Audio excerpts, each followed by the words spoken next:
It is the week after Thanksgiving. It's November 27th. It is a Monday, and I am here today hosting show number 5 of Humans Using LinkedIn. And I'll introduce you to my guest here in a moment. For those that don't know me, where the hell you been hiding? I'm Teddy Burriss. I'm a LinkedIn strategist, trainer, and coach. I love to help people figure out how to use LinkedIn as a business tool. I have courses on Udemy. I have a website on YouTube that as well. I have a YouTube channel, a Quora channel. Hell, sometimes I stand on a street corner wearing a sandwich board, proselytizing the power of using LinkedIn. That's a little bit over the edge. But anyway, I'm Teddy. So, hey, let me have my 2 guests introduce themselves, and then we'll get started with some of the ideas that we want to share with other humans using LinkedIn. Brett, would you introduce yourself to the audience, please? My pleasure. My name is Brett Wharton. I am the owner of nexusmktg.com. We help people build their brand online, get leads for their business, build out their website, and all that sort of stuff. I'm also the CMO of Learn to Franchise, which is a business that helps people find a franchise that would suit their interests and financial goals. Cool. Real cool. So a whole lot going on in the franchising world lately. I've got some other buddies who play in the same sandbox, and it seems like that they're having a bunch of fun helping others. Yeah. Yes. Cool stuff. Very good business model. Yeah. So Steve Spiro. Steve's the author of the Tao of a Master Connector. I think I got that somewhat right, Steve. You got that right. What's going on, friends? Steve Spiro, the Master Connector, coming at you live and direct. Yeah, so in addition to being the host of the Master Connector show on Wednesdays at 1 p.m., as well as the publisher of the book that Teddy referenced, the Tao of a Master Connector, which the subtext is the way an introvert became a master connector. And, I was shy and introverted, picked on, bullied, learning disabled, dyslexic, had a really low self-esteem for years, but wound up somehow, by the grace of God, going into the martial arts, got a double black belt, wound up going into the advertising industry, had a illustrious career. But at one point, a mentor came in my life, and he challenged me to meet 3 strangers every day. And I did that and started amassing a huge network. And today, over 26,000 LinkedIn connections and about 19,000 contacts on my phone. So just it's crazy. And the Master Connector was born because what else do you call a guy with a crazy background like that? Yeah, I get you, man. I'm with the person who told you to meet 3 new people every day. I'm not quite that aggressive, not anymore. But your life is significantly influenced by the people that you let into your network. Let all the good people in. Absolutely. Yeah. All right. So Brett, when you and I talked, we talked a little bit about an idea that you've been using on LinkedIn, and you called it something effective: be interested and interesting. Share a little bit about how that's what that means to you and how that's helped you in your use of LinkedIn. Yeah, absolutely. I read about that concept. I want to give credit where it's due. I think we both know it's from Dale Carnegie, right? He said that to be interesting, you need to be interested in the other person. People respond to that.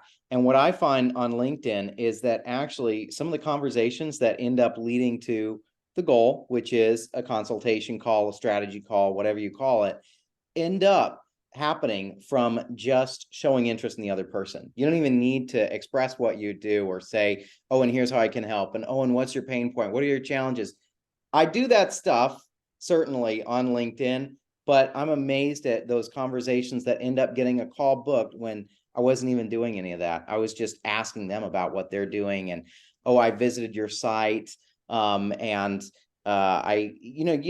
think where the implementation comes in is that you do actually have to go visit their site. You can't AI this. You can't put it into Chat GPT and say, here's their bio, come up with a question. You need to go to their site, take a couple minutes of your time to read about what they do so they don't have to answer something that's obvious. And then you use your brain to think of something that you're curious about. And if you get yourself outside of the sales mode mentality and into the, I'm just a human, I'm interested in what this other person's doing, they must be doing something interesting, here's all the info about it, and just think, what is it you want to know? Ask them about that and drop that into LinkedIn, and I get great results from it. Good stuff. Steve, thought?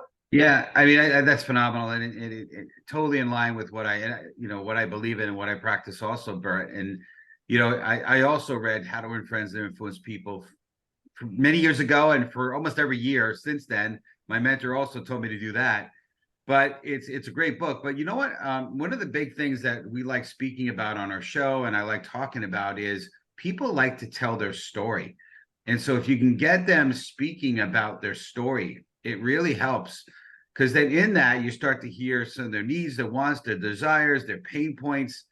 People feel good because, we know, right? Classic Dale Carnegie, as we're speaking about, right? The two most favorite things, their most favorite word is their name, and their most favorite topic is themselves. So if you get them somehow talking about themselves, telling their story, you've got a home run, and now you kind of know where they stand. Do you like asking questions like, how did you get involved in that space? Or what do you like about that, about your new role? Like, I'm kind of curious, what are some of those specific questions you find yourself asking? I'm pretty straightforward, Brett. That's a good question. My question is typically, hey, what's your journey? How'd you get started? And I'd love to hear the whole thing, the born and raised, the whole nine. And typically in that, they kind of go through it, and you hear a little bit of where they started in life. And then I might dive in if there's something that really piques me on that. Tell me more about that. But a lot of times they just unload. You give them an arena to unload, and they unload. Yeah. My Dale Carnegie coach is a good friend of mine named Nigel Alston, and I tell this story often, where Nigel and I were at a networking event, and we were paired up to meet someone new. And so I'm sitting here talking to a lady named Elaine, and Nigel's over here talking to this young man. And afterwards we were asked, what did you guys discover? And the young man said, I just met the greatest conversationalist ever. And I knew what Nigel was doing, because I know Nigel. All he was doing was asking questions, and you become the greatest conversationalist ever. Yeah, what's interesting is, Teddy, and that's a great point. A lot of times people think you have to be an expert at things you have to be super knowledgeable to be a good conversationalist. And it's exactly the opposite. You ask questions, you're like, hey, I don't really know much about pickleball. Can you tell me a little bit more about that? And by the way, by asking that question, next time somebody talks about pickleball, you'll know a little bit more about pickleball. But you're right, asking questions, getting them talking, it's the key. Yeah. And the next thing you know, that you'll end up on a pickleball court too, Steve. Yeah, that's right. Which happened to me. And I don't know if it'd be useful to throw in here, but so sometimes I find if I'm on LinkedIn, someone does throw back an answer at me that you can tell they're typing it out shorthand. They're squeezing a complex thought into a sentence or something. They're using some abbreviation, some stuff I don't quite know. And in those cases, the way that I try to still be able to respond to them, then I do use ChatGPT. I'll actually ask ChatGPT, what is this guy talking about? And I'll just plug in me and the question I asked, and then him, the response that he gave me. ChatGPT can, use AI genius intelligence to figure out, give me a paragraph or two to explain it. And then I'm able to respond back in a semi-knowledgeable way. So I don't have to ask the person and waste their time. I'm able to take the conversation forward as though I already know that stuff. And hopefully ChatGPT does not think the guy is talking about dust bunny collecting or something wrong. Yeah. So I get it, Brett. Right. Brett, I'm with you 110%. Be interested. Be sincerely interested, and you become interesting and trusted, respected, and liked. And that's what opens up freaking doors. Yeah. Good stuff. And good. I also bookmarked something here. This is from a call that I booked yesterday, just as a specific example of that. And it's only a few sentences. I'll just read it to you now. This is the last message I sent the person before they booked an appointment. So I said, hi, name. I read your PDF. I love what your team is doing. How are you approaching growing your membership? Are you mainly networking on LinkedIn like this to find new people? And that's it. Yeah. Just asking them a question. And then another one, this is also from a call I booked yesterday, right before they booked. My sentence was, congratulations on your promotion at company name. You're leading so much for them now. What do you like best about your new role? And that was it. Yeah. Good stuff. Straight up and simple. Yeah. Exactly. Cool. All right. Let's turn the conversation back over to Steve. Steve, when you and I talked, you said, you used a phrase that I didn't grab right away, and I'm embarrassed I didn't grab it right away because I misread the grammar. You said others focused mentality. And now I get it. Talk a little bit about what that is and how does that help you get value as a human using LinkedIn? It's such perfect, and now I know why you put Brett and I. I was wondering why that was the two were put together, but it makes so much sense in your genius there, Teddy. Right? I am. Because it is about being interested, right? It's being others focused. It's so when I go into my mentality, when I'm posting on LinkedIn, when I'm developing my show content, when I'm reaching out to connect with somebody, I'm thinking, okay, what can I do to be a blessing to you? What can I do to add value to? Not sell you something, no agenda, just, hey, what can I do to add value? Right. And at the end of every call, I back that up with 3 or 4. And I don't know, Brad, we got to do a round 2. I know we had a quick first call, or maybe it was a longer call. I can't remember, but I remember I remember saying I need to meet up with this guy again. But at the end of every call, I typically have 3 or 4 things that I'm offering, not selling. This has nothing to do with that. Like maybe it's access to a networking group. Maybe it's access to, if depending upon their background, maybe even to be a guest on my show. It's whatever. There's different things. Maybe access to some of my network and introductions. I'm always looking for ways to add value. And the background on this, Teddy, just and Brett, in community that this is going to, is how I came up with this, or how I kind of got to this area. I mentioned before I was introverted. I was in a really dark place for years, very, very, very wounded as a human. Talking about humans now, right? And when you're injured, what is the only thing you're thinking about? Self-preservation. Mm-hmm. First word there, self. You can't be others focused. You just got to protect yourself. So the minute I was able to get better, in a better place, get healed a little bit, get less damaged, if you will, and be okay with myself, I started to be others focused. I started to be a go-giver. I read the book by Bob Berg and John David Mann, The Go-Giver, and that helped. That was a big piece of it. But the gentleman who I'm blessed to be mentored by, he for years said, you need to be not selfish, but selfless. And selfish could be a little bit maybe self-focused, because for some of us take that and they might be offended by that or think, oh, I'm not selfish. Okay, so let's turn it to self-focused.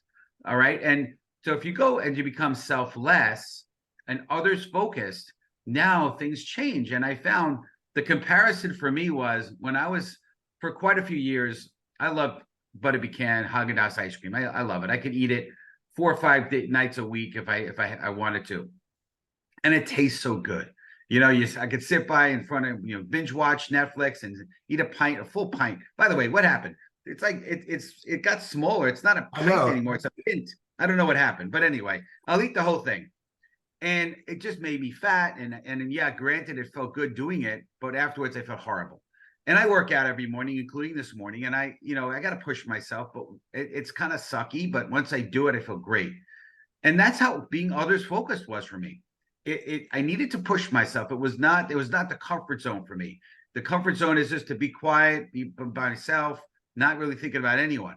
But when I did it, it was like working out. It felt phenomenal after I did it. Yeah. So I just decided, hey, do it. You'll enjoy it. It makes you feel good. Do more. Yeah, I'm with you. I stopped prospecting in any way, no outreach in 2019. But before that, I did a lot of outreach. And the reason I was able to do that is, and this is not gloating or whatever, this is just relevant to what we're talking about. I've learned a long time ago, the more I give, the more the damn phone rings. That's right. And so I just stayed true to the give, and with no outreach, life is good, for my small business. Yeah.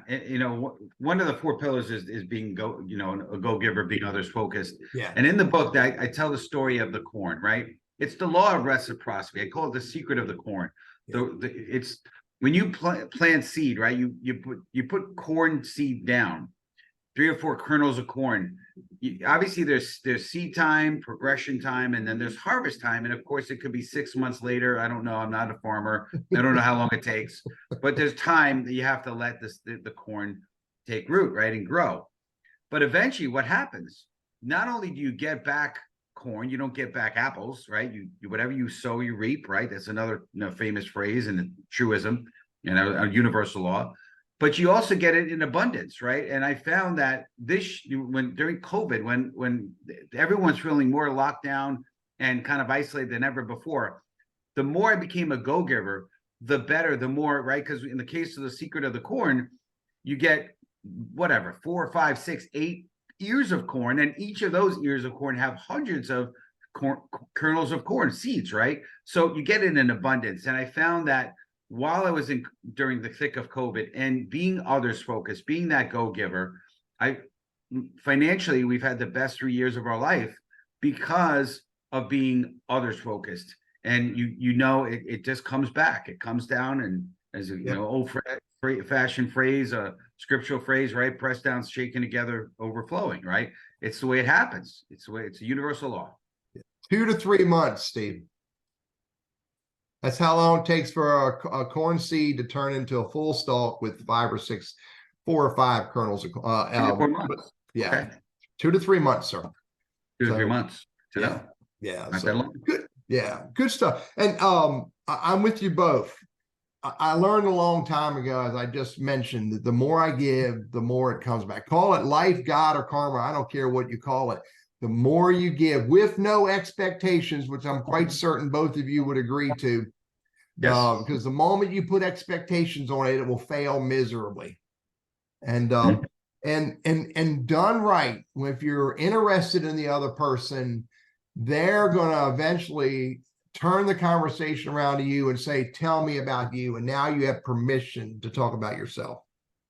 Done right, when you're focused on others, they are going to turn the focus back to you because they're going to trust, respect, and like you enough to say, tell me about you.